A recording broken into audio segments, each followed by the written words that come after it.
అందరికీ నమస్కారం. నేను Swaroopa Potlapalli. Welcome to Suman TV.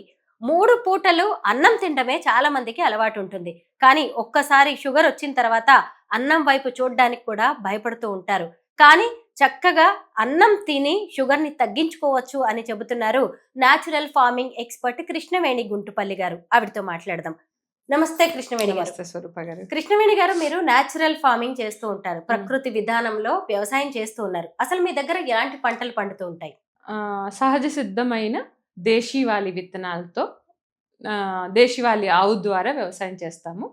Gir cows ఉన్నాయి మన దగ్గర, గిర్ ఆవులు, ఏదైతే గుజరాత్ మెయిన్ బ్రీడ్ గిర్ ఆవులతో మనం గోమూత్రము గోమయము అంటే వాటితోనే జీవామృతం తయారు చేస్తాము. వ్యవసాయంలో వాడేది మనం ఓన్లీ 2 రకాలు, జీవామృతము, ద్రవ జీవామృతము, ఘన జీవామృతం పంటలకు వాడతాము. అదే టైంలో ఆవుల పాలు ద్వారా వచ్చిన మజ్జిగ, వెన్న తీసిన తర్వాత మిగిలిన మజ్జిగతో పుల్ల మజ్జిగ చేసేసి వాటిని స్ప్రే చేస్తాం. మన వ్యవసాయంలో వాడేది ఇది మాత్రమే, జీవామృతం అండ్ పుల్ల మజ్జిగ. ఈ రెండింటితోటి మన వ్యవసాయం జరుగుతుంది. అండ్ సేమ్ టైం దేశవాళీ విత్తనాలు, వరి పండించిన పెసలైనా, శనగలైనా, కందులైనా, మినుములైనా ఏవైనా కూడా దేశవాళీ విత్తనాలతో పంట పండిస్తాం. ఏ పంటలు పండుతాయి మన దగ్గర? వచ్చేసి ప్రస్తుతం పెసలు, కందులు, మినుములు, రాగులు, సజ్జలు, తర్వాత ఒక 4 రకాల దేశవాళీ బియ్యం పండిస్తున్నాము. తర్వాత వేరుశనగలు, తర్వాత శనగలు, తర్వాత అది కాకుండా నువ్వులు ఒకటి పండుతాయి మన దగ్గర. అంటే నూనెలు మనం గానుగు నూనె తయారు చేయడానికి. అండ్ పండ్ల చెట్లు వచ్చేసి అరటి, మామిడి, సపోటా, ఉసిరి, జామ, నాటు జామ అది కూడా. అండ్ మళ్ళీ కొంచెము స్టార్ ఫ్రూట్స్, ఆవకాడో, అండ్ ఇంకా వచ్చేసి సీతాఫలం, రామఫలం, లక్ష్మణ ఫలము, యాంటీ క్యాన్సర్ ఏజెంట్స్గా వాడుతున్నారు కదా ఇప్పుడు, అవి ఒకటి. ఇంకా అన్ని రకాల పంటలు, కూరగాయలు, ఆకుకూరలు, బెండ, చిక్కుడు, దొండ, కాకర, టమాటో, సొరాబీర ఇవన్నీ పండిస్తున్నాం చక్కగా.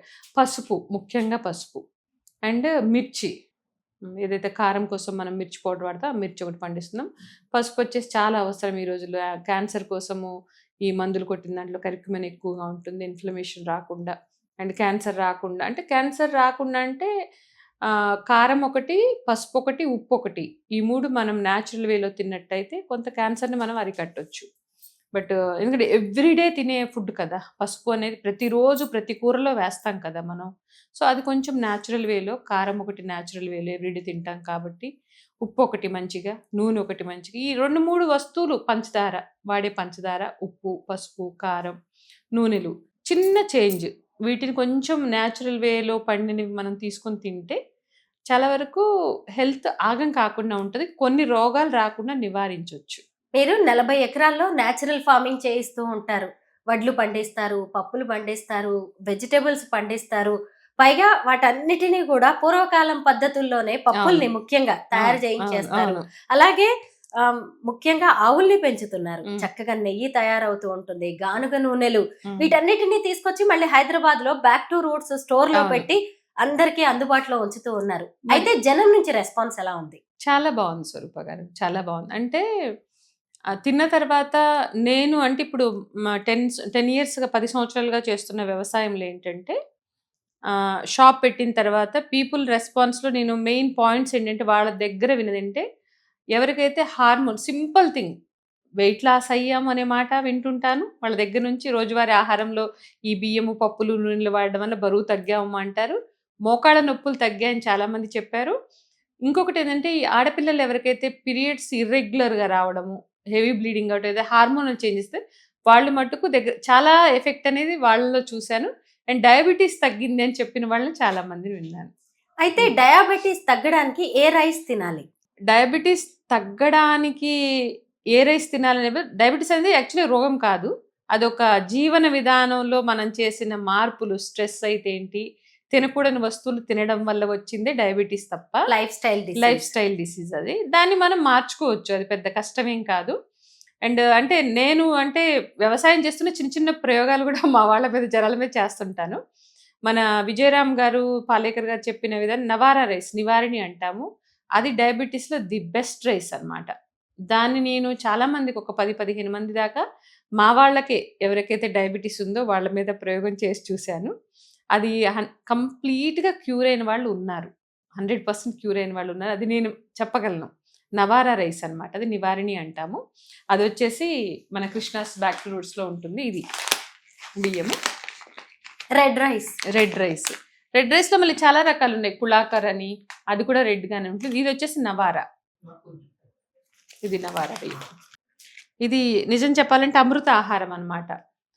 డయాబెటీస్ లేని వాళ్ళు కూడా తినొచ్చు. బట్ డయాబెటీస్ ఉన్న వాళ్ళకి ఇది చాలా ఉపయోగపడుతుంది. దీన్ని ఎలా అంటే 12 గంటలు మనం నానపెట్టాలి. నైట్ నానపెట్టేసి అన్నంలాగా వండుకొని కూరలతో తినొచ్చు. ఒకవేళ అలా కష్టం అవుతుంది అనుకోవాలి, కొంచెం మేము ఏం చేస్తారంటే ఇసురాయితో రవ్వలాగా ఆడిస్తాను. కడిగేసి ఎండబెట్టేసి రవ్వలాగా ఆడిస్తే దాన్ని కూడా వీళ్ళు ఏం చేస్తారంటే ఇడ్లీ రవ్వ, లేదంటే జావలాగా కాచుకొని తాగడం. దానిలో షుగర్లో మట్టుకు ఇది 45 డేస్ 21 డేస్లో ఒక 1 వీక్లో మనకి మార్పు కనిపిస్తుంది. 45 డేస్తో కంప్లీట్ షుగర్ అనేది నార్మల్ అయిన వాళ్ళని నేను మా వాళ్ళలో చాలా మందిని చూశాను. అయితే వీటిని చాలాసేపు నానబెట్టాల్సి ఉంటుందేమో కదా? హై ఫైబర్ కదండి, చాలాసేపు నానబెట్టాలి. ఫైబర్ చాలా రిచ్ ఉంటుంది దీనిలో. ఇప్పుడు మనము డాక్టర్స్ దగ్గరికి వెళ్ళినప్పుడు ఈ హైబ్రిడ్ రైస్ అది తినొద్దని అండ్ ఫైబర్ ఎక్కువ తీసుకోవాలని అదని ఇదని చెప్తుంటారు కదా. సో దాని అన్నీ కూడా దీనిలో గ్లైసెమిక్ ఇండెక్స్ ఉంటుంది అండ్ ఫైబర్ ఎక్కువగా ఉండడం వల్ల ఎక్కువసేపు నానాలి. నానినప్పుడు అన్నం మంచిగా అవుతుంది. డయాబెటీస్ కంట్రోల్ మటుకు 100% అవుతుంది దీంతో. కృష్ణవేణి గారు, అసలు షుగర్ వచ్చింది అనగానే చాలా మంది అన్నం మానేస్తూ ఉంటారు, రోటీ తింటారు, మిల్లెట్స్ తింటూ ఉంటారు. మీరేమో ఈ రైస్ తినండి షుగర్ తగ్గుతుంది అంటున్నారు. అన్నం మానేయడం అంటే హైబ్రిడ్ రైస్ ఏదైతే వైట్ పాలిష్ చేసి షుగర్ స్పైక్స్ ఎక్కువ అయిపోతాయి కదా. ఇది నవారా రైస్, దీనిలో హై ఫైబర్ ఉంటుంది. సో నానబెట్టి తినడం వల్ల చాలా, ఒకసారి కొంచెం ఇంత క్వాంటిటీ తినలేస్తాం, అంత తిన్నామంటే సాయంత్రం వరకు ఆకలేవదు. నిదానంగా షుగర్ని తగ్గిస్తుంది, కంట్రోల్లో తీసుకొస్తుంది. అండ్ ఒక 21 డేస్ 25 డేస్ తర్వాత షుగర్ అనేది నార్మలైజ్ చేస్తుంది. ఇది మనం షుగర్ చూసాం. తగ్గుతూ వస్తుంది. అయితే ఎన్నాళ్ళ పాటు దీన్ని కంటిన్యూ చేస్తే మంచిది? ఎవ్రీడే లైఫ్ స్టైల్లో తినొచ్చు. కొంచెం కష్టం ఉంటుంది, అంటే అలవాటు అయ్యేంత వరకు కొంచెం కష్టం ఉంటుంది. అలవాటు అయిన తర్వాత ఇప్పుడు ఎవ్రీడే షుగర్ టాబ్లెట్లు వేసుకుంటున్నాం కదా, ఆ టాబ్లెట్ వేసుకునే వదులు కొంచెము అన్నం తింటే అయిపోతుంది కదా, అన్నం వదలలేం కదా. సో అన్నం అదే నవారా రైస్ తో కలుపుకొని తింటే పోతుంది కదా. ఇంకొకటి ఏంటంటే షుగర్ వచ్చిన వాళ్ళే కాదు, రాకుండా కూడా ఈ నవారా రైస్ ని తినొచ్చు. దానివల్ల ఇబ్బంది ఏం లేదు. వాళ్ళైనా ఎక్కువ క్వాంటిటీ కూడా కొంచెం కొంచెం తినొచ్చు. మరి ఫుల్ గా అదే 2 పూట్ల ఒక్కసారి తింటే సరిపోతుంది షుగర్ వచ్చిన వాళ్ళకి కూడా. ఎందుకంటే మా చుట్టాల్లోనే ఒకళ్ళిద్దరికి వస్తే వాళ్ళు షుగర్ ఇంకా తగ్గొద్దని 2 పూటల్లో తింటే షుగర్ లో అయిన వాళ్ళు చాలా మంది ఉన్నారు.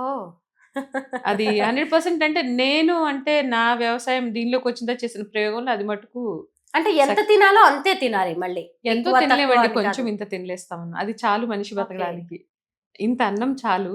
కాకపోతే మంచిది ఏదైతే హైబ్రిడ్ బియ్యము మందులు కొట్టింది కాకుండా ఏదైతే క్వాలిటీ మన దేశవాళీ బియ్యం రోజువారీ నార్మల్ పీపుల్ తినడానికంటేనే ఇది బహురూపి అండి. ఇది శ్రీకృష్ణదేవరాయల కాలంలో మనకి దొరికిన బహురూపి బియ్యము. ఇది వచ్చేసి మన వెంకటేశ్వర స్వామికి తిరుపతిలో విజయరామ్ గారి కృషి ద్వారా అక్కడ ప్రసాదం రూపంలో స్వామివారికి ఎవ్రీడే పెడుతున్న ఆహారము.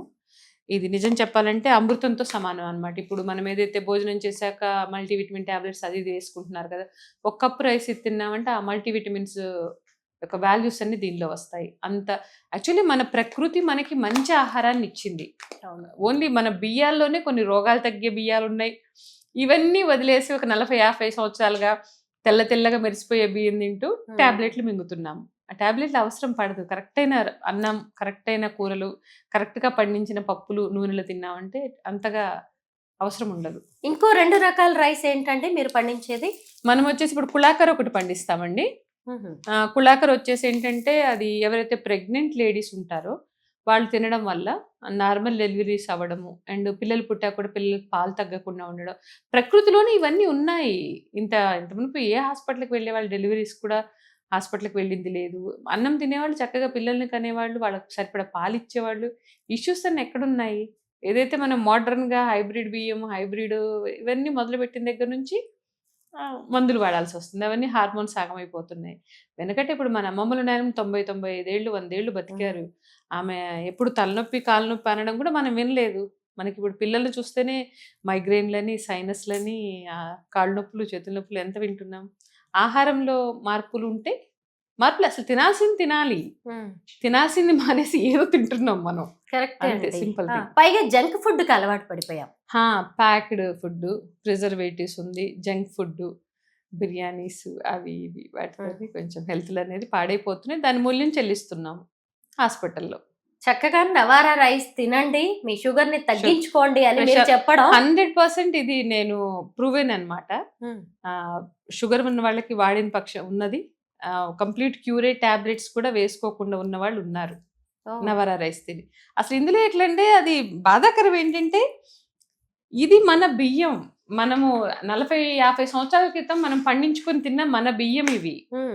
ఏదో తింటూ ఇది బాబు మన బియ్యం బాబు మనం తినాలి అని చెప్పడం అనేది చాలా బాధాకరమైన విషయం స్వరూప గారు నిజం చెప్పాలంటే. యాక్చువల్లీ మన వ్యవసాయంలో మన భారతీయులు మనం తిన్నది దేశవాళీ విత్తనాలు, దేశవాళీ అపరాలు, ఎటువంటి కెమికల్ పెస్టిసైడ్ లేని వ్యవసాయంలో పండిన పంటని మనం తిన్నాము.